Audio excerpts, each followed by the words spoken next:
दिखाना चाहता हूं। ये नोटिफिकेशन ये कहता है कि राष्ट्रीय राजधानी क्षेत्र दिल्ली के उपराज्यपाल अधिनियम की धारा 77 के अधीन महापौर के चुनाव के लिए सुश्री सत्या शर्मा, क्योंकि एक इसमें पीठासीन अधिकारी बनाया जाता है जो सारे पार्षदों को शपथ दिलाता है। ऐसे हमारे लोकसभा में भी होता है, ऐसे हमारे विधानसभा में भी होता है। और ये आगे कहता है कि सुश्री सत्या शर्मा को श्री संतोष कुमार राय, जिला दंडाधिकारी जो वहां के डीएम है, नई दिल्ली द्वारा धारा 32 के अनुसार शपथ दिलाई जाएगी। उसके बाद जो आखिरी लाइन है ये बहुत ही महत्वपूर्ण है। ये आखिरी लाइन कहती है, अन्य पार्षदों को पीठासीन अधिकारी द्वारा शपथ दिलाई जाएगी। अन्य सभी पार्षदों को, इसमें कोई क्रम नहीं बताया कि पहले नॉमिनेटेड आएंगे या पहले इलेक्टेड आएंगे। ये पीठासीन अधिकारी के विल के ऊपर है कि वो अपना किस क्रम में दिलाना चाहते हैं, क्योंकि इलेक्टेड मेंबर 250 हैं और जो नॉमिनेटेड मेंबर हैं वो केवल 10 हैं। इसलिए उन्होंने 10 से शुरू करके और बाद में 250 पर जाने के लिए सोचा होगा। मैं आम आदमी पार्टी से और उनके सभी कार्यकर्ताओं से, जिन्होंने आज वहां पे पार्षदों ने सारा हंगामा किया, उनसे पूछना चाहता हूं कि अभी मीनाक्षी जी ने बताया कि ये जो डीएमसी एक्ट है ये सेंट्रल गवर्नमेंट बनाती है और अभी ये 3 एमसीडी की 1 एमसीडी हुई। हमको पता था कि दिल्ली में 70 में से 63 एमएलए आम आदमी पार्टी के हैं। अगर हमको ये सब करना होता तो जो 14 एमएलए इसमें नॉमिनेटेड होते हैं वोट डालने के लिए, उसमें बीजेपी को केवल 1 ही एमएलए मिला है। 13 एमएलए आम आदमी पार्टी के हैं। अगर हमें ये सब कुछ चेंज करना होता तो हम उनके एमएलए का अधिकार भी छीन लेते। 14 एमएलए जो नॉमिनेटेड होते हैं, या हम कहते हैं कि दोनों पार्टियों के 50-50 होंगे। बीजेपी को केवल 1 एमएलए मिलता है और आम आदमी पार्टी को 14 में से 13 एमएलए मिलते हैं। जो भी कुछ हो रहा है,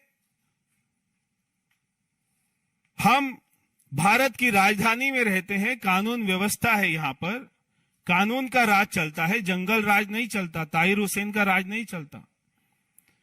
कोई यहां पे केजरीवाल जी, मनीष सिसोदिया जी, कोई एमसीडी में भी कोई ऐसी ऊट पटांग पॉलिसी बना देंगे जैसे उन्होंने शराब पॉलिसी बनाई। ऐसा गुंडा राज नहीं चलता। तो वो हम पर यह आरोप नहीं लगा सकते कि पहले और क्या फर्क पड़ा। जब बहुत ही आराम से मैं वहां पर मौजूद था, जब एक पार्षद ने शपथ ली तो कोई कुछ नहीं बोला।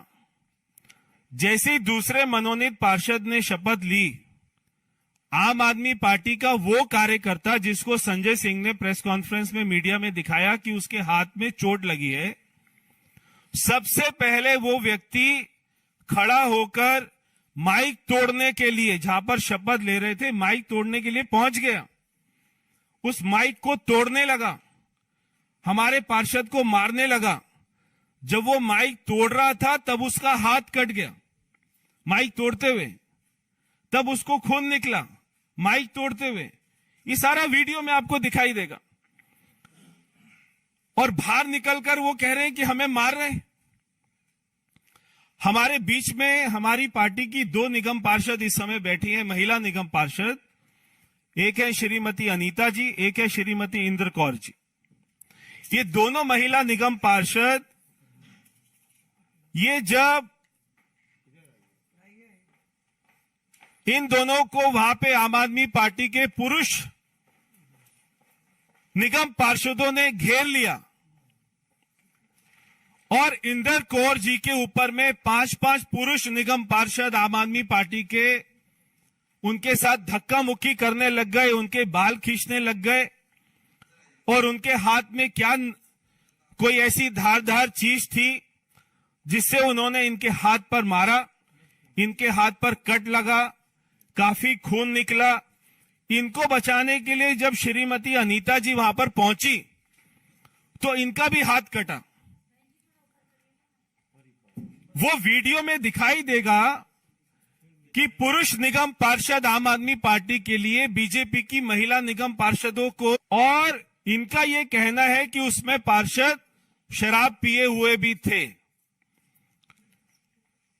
आज जब दिल्ली की जनता नया मेयर का इंतजार कर रही थी, तब उसने क्या देखा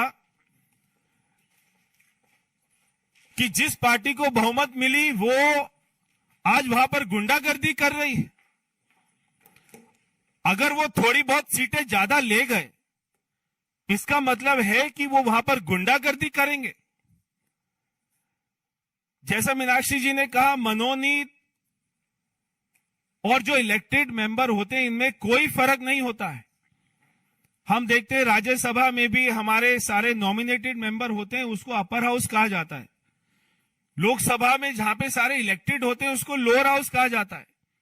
ऐसे ही एमसीडी में जो हमारे नॉमिनेटेड मेंबर होते हैं उनको एल्डरमैन कहा जाता है।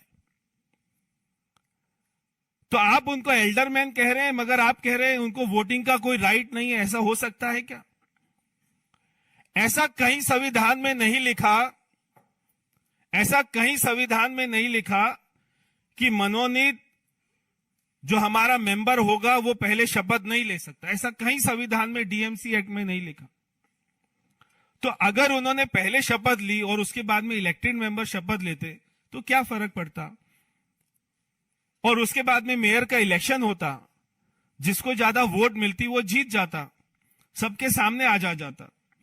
तो आम आदमी पार्टी ये जो आरोप लगा रही है, आज जो उन्होंने वहां पर गुंडागर्दी करी है, ये हमारे अंबेडकर जी के संविधान जो उन्होंने कॉन्स्टिट्यूशन बनाया उसका मजाक उड़ाया है, उसके साथ इन्होंने खिलवाड़ किया है।